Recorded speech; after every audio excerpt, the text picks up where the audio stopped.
Perica Rom. Ne cigan, Perica Rom.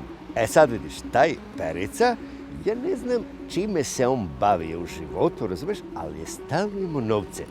A i stalno se smatra, glavno da se čovjek snaša. E vidiš sad, taj Perica Rom, on je stalno voleo jako da pije i da ide u kafanu, razumeš?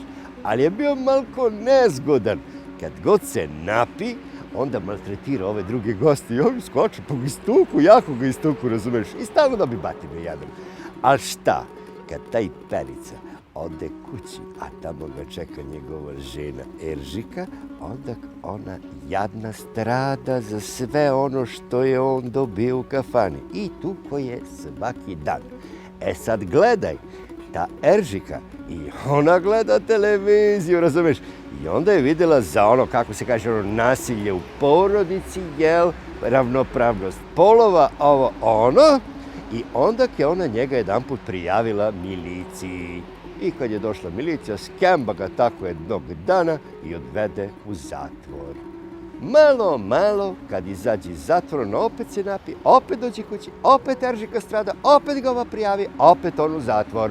I valjda mu došlo do guše sve i preko glave i on reši da prestane, dosta mu iz zatvora i svega. Ajde da vidi kako da reši taj njegov problem. I šta? Dotera se jedan dan i krene u crkvu. Znaš kako je?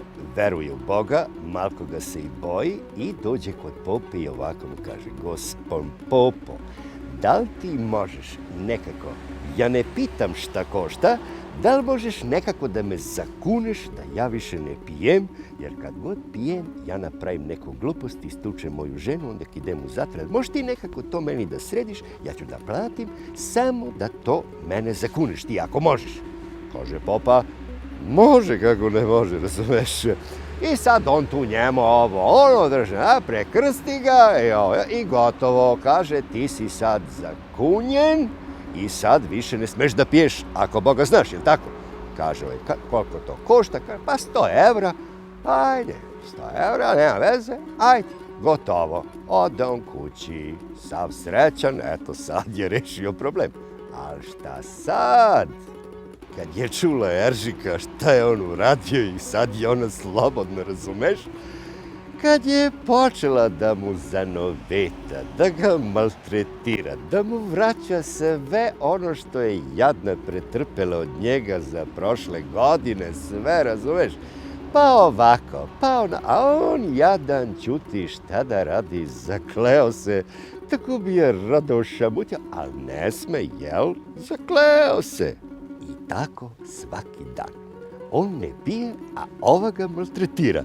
I on valjda poslije 2-3 nedelje nije mogao više da izdrži, lepo se opet spakuje, dotera i ponovo u crkvu.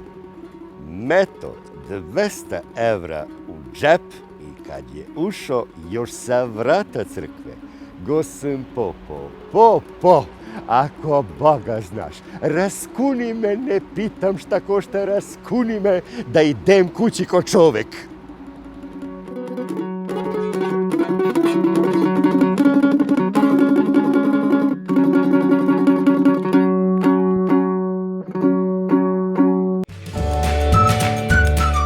Odaberite pametno, odaberite picu koja govori sve vrste jezika.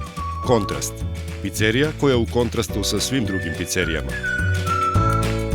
Prijatno i znaćete da ova reklama ima smisla.